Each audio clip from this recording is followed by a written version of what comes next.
with a high level of control. And we took that same expertise and we moved that into the travel market. So people think of us only as fleet, but about a quarter of our business is in travel. And with the travel, what we did was work with online travel agencies like Expedia, who's a customer of ours, where they were trying to make payments to hotels across the globe, and it was a very cumbersome process. And we created a payment stream that could be made without a card present. And we could tie that back to a payment that was made to them a day, a month, a year earlier. So we reduced a tremendous amount of complexity on their behalf. So we take that same theory and we've applied that into the employee arena, and also we're starting to do that in healthcare. So we talk about operating with efficiency. Every part of business that we win is a competitive win. So we have to be efficient. It's just kind of a foundation of what we do. But at the same time, one of the things we like to say, and say kudos to Scott Brown back here, who actually put together all the graphics here. I think he had great glee in taking this picture. But we actually have a lot of fun too, and I think that that's important from a business perspective. You want to be able to work together, but you also want to be able to have fun together. All of that's resulted, we have 7.4 million cards globally. So those are cards that are out across the world. And I always put that in perspective and say I grew up in a town of 400, so 7.4 billion seems like a lot. Now those cards are used on a global basis, and actually in a lot of cases these are cards not present. So we have businesses here in the United States that are making a payment to all kinds of different countries in the world, over 220 just in the last 6 months. There are payments that were made with a WEX card or product. Talk about billions of spend across the world. So it's over $35 billion worth of spend on our products. And if you think about that, that's happening, the authorization process is happening under a second. It's about $70,000 per minute that's being charged across all our portfolios. We're not a bank, but we own a bank. So at any point in time, people actually owe us money. It's $1.8 billion at the end of the last quarter. And one of the things we like to think about is that's a way that we're helping fuel the economy, because a lot of that money is being loaned to small businesses. In terms of revenue, we make little pieces of money at a time. So our last earnings call, we said we're going to make over $700 million worth of revenue this year. So that's off a base of that $35 billion worth of spend. So we make our money little bits at a time. We do that both organically and we do it through acquisitions. So we've added business. We've done 8 acquisitions since we've been public, and we're doubling the business about every 5 years. And that has resulted in stock performance, which has been a really good thing. So we talked to our investors overall, they're pretty happy. You compare how we perform to the Dow, we've been beating that on a consistent basis, which is what that blue line is. So I talk about pinch me moments in life. You know, there are many this is one of them, pinch me moments. But the day that we went public, which was February 16th, 2005, it was one of those pinch me moments. A lot of work that came up to that event. You can see in the center here our CEO, Mike Dubiak, who's sitting in the audience here, but a very proud moment for us. And one of the things I don't think we could have imagined is what had happened since then. You know, we have a lot of pride over what has been created, and particularly some of the external awards, because it's recognition for things that we think are important. So we've been awarded 4 years in a row for best small businesses. We've made their list. We've gotten awarded for innovative use of technology on a consistent basis, our call center, and other forms of innovation. We've got our first patent. So when you think about what we're doing as a business, these are areas that we pay attention to because we have someone outside validating what we're doing. Now, the technology is fundamental to what we do. It really is the tools by which we are able to service our customers, but in the end, it's the people that matters. And I say that's true in life, it's true in business, and I want to talk a little bit about the people. So you look across the different parts of our business, we have 4 general managers. On the left, you've got Ken and Jim, both hailing from New York. On the top right, we've got George Hogan, who's sitting here. He's a native of Old Orchard Beach, the Fighting Seagulls. And then down at the bottom, Chris Ruppel, who is a native of Florida, who actually lives there still. And you look at the company that we keep, we've got a great customer list. It's really a combination of small businesses and large businesses. Those are names that you would recognize, so we put those up there. In addition, we do business with all forms of government. So we have 20 contracts with states as well as the federal government and the Department of Defense, which I got to tell you is a pretty interesting customer. I couldn't tell you. And then on the international basis, we've got about 15% of our businesses that are outside the United States. So while we're operating on a global basis, it's still a relatively small part of our business, incredibly important to our growth. David Maximic is the one who's growing this part of this business. He's president of International, a native of Brewer, Maine, sitting also in the audience. Steve Elder, our CFO, he's from South Paris, Maine. Hillary Rathkin is Canadian. Steve Crowley, who is responsible for both our operations, our PMO group, and he's our CIO, recently added within the last month.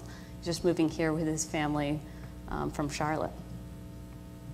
So talk about global products. And for us, we've learned a lot in the process of globalizing. I would say that it's important to have local presence in the communities that you're in. It's important to make sure that the products are localized because there are very different customs in each area. It's very different for us doing business in Brazil than it is in Australia. Yet at the same time, people expect the efficiency as if you were operating on a centralized level. And so that's where the complexity comes. But regardless of where we're operating, the sense of community is ultimately important. So I'm going to talk about the communities that we're in. We have business in Brazil, also in the UK, Australia and New Zealand. And I want to spend most of my time here in the US. Our largest office by far and our headquarters here in Portland, Maine, South Portland, Maine. So we have 710 employees based in Maine. If you look at the growth that we've had of our employee base, this is again locally. So we're continuing to add jobs here. We've considered Maine to be foundational. So we're happy to be here. We get a lot of questions about that over time, and this is what we consider to be our home base. Now, one of the things that we talk a lot about is culture, because we think that the culture that you create really just translates through to your customer base. So we have an employee satisfaction survey that we do every year. We pay a lot of attention to that. Overall ratings for us are 88%. That's something that, again, that we think translates to customer satisfaction. And if you look at the type of people that work at Red Express, the three biggest groups are IT people, people that are servicing our customers, and then salespeople. Those are kind of the three biggest concentrations. So they're high-paying jobs. The community is incredibly important to us, and so we're giving money in any of the communities that we're in. But by far and large, the one here in the greater Portland area is the greatest benefactor. Again, this is our home base. These are just a sampling of some of the different businesses and charities that we support. Talked about the Center for Grieving Children. I'm actually on the board of Center for Grieving Children. Quincy Hensel, who was actually on the board of the center, actually called and asked me to do this, and that's the connection. But you look across there and you'd say most anyone involved in WEX is clear that they're part of their role is to contribute to the community. That's part of our culture. And we think about that as how we're contributing to the arts, how we're contributing to the basic needs, how we're contributing to education and wellness. And we actually have a wellness ambassador, which is Joan Benoit Samuelson in the room. So thanks to Joan. And then we talk about just general giving. I could show you picture after picture of people of WEX that are involved in the community. This is just a sample of them. And it's something that is incredibly important to us and will continue to be important to us going forward. So talk about the fact that we see corporate payment differently. And that's really we think about the fact that we're globalizing. At the same time, we think a lot about the fact that we need to make sure that we're doing that and supporting all the local people that we have. Just want to say thank you.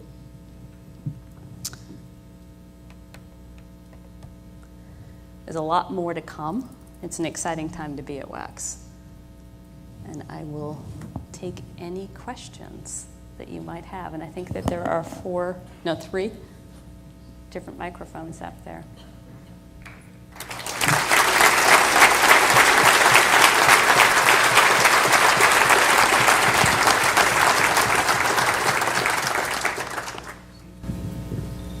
Good morning.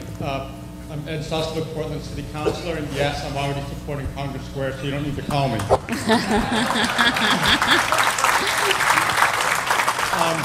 My question, Jim, was, first of all, is thank you to you and the entire team for having built such a tremendous corporate citizen here in our community. As someone who's trying to promote more and more economic development, I'd be interested in hearing from you. You're a company that you could have started anywhere. You could pick up and move anywhere. Why here? Why did you, when you started, why did you start here? And why are you staying here? And what lessons can we draw upon how to perhaps clone you guys? Yeah, great question. We started here because the family was here that originally started the company, so it was a Maine-based family. It came from A.R. Wright originally, so that was the kind of the foundation of why we started in Maine. And I think over the years there's been this question, and particularly when we were getting purchased by many different companies outside of Maine, I think that was a period of time where we easily could have ended up outside of the state. We managed to stay, I think, for 2 reasons during that period of time. I think that we were particularly competent compared to some of the other problems that they had, and we weren't the biggest in size and compared to the composite that was getting purchased. So I think those 2 things factored into it. But now that we are on our own and have more control of that, the things that are important to us is access to labor, talent, and that's something that can be a positive, can be a negative for us. I think that located here in Maine, it's just because of the sheer size of the community compared to some other regions, it's harder to attract talent. I would say we have absolutely no issue retaining. Once someone moves to Maine, they typically are very pleased to be here. But it's definitely one of the challenges that we have. And so I think in terms of ability to grow here, part of why we and Mike have been so active in the education part of our community is because we think that that's important to create a feeder system. And we've also been much more active in picking up interns. And we found so far the ability to retain some of those kids when they stay here after they graduate from college. I think just fundamental education, access to talent, having the right type of skill set are important. And to the extent that we can grow the business community here so that when people come, if you have families where you've got both spouses working, so you have an opportunity for both in the couple, is definitely advantageous. We're very committed to being here. I think the other thing I'd say is just as we become more global in nature, where you're physically located, there's a lot more technology that you can use to actually conduct business. Although there's nothing like being in person, so everyone at a senior management level that works at WEX is on a plane pretty frequently. But it is easier to actually do that regardless of where you're located. Good morning. Good morning. Tony Payne from Clark Insurance. To take a deeper dive and segue off of Ed's question, what do you need of this community and what do you need of public policy in order to further solidify your presence in Maine and to make sure that other companies see you as a beacon to replicate the same kind of success you've had here as an acquiring company? Yeah. In terms of public policy, I think the things that we do think about, anything that affects taxes is something that we clearly think about because that just is our ability to be competitive with other companies that are located in other geographic regions. So policies that affect tax structure is important to us. I think just in general, policies that are supportive of creating a business environment are important to us. And again, the education system are things that are important to us. So we are want to make sure that there's a thriving business community in the greater Portland area. And, it is definitely harder where there aren't many public traded companies here to have that type of community. So we're often, when we're looking for specialized skills, recruiting outside of the state for that reason. So if we had more of that, that would be definitely beneficial to us. It's like it's bright lights up here. I'm blinded. Hi, Jamie Willie with Canteen. You're managing a commodity fuel for vehicles. Do you see this can it be transferred to another commodity, so to speak, that and help businesses manage in a similar way? Yeah, So instead of fuel, is there another avenue for growth? Yeah, and when we're thinking about growing, our interest in fleet is definitely brings us into the looking at the commodity, and from our perspective, we are making sure that people can buy fuel efficiently, regardless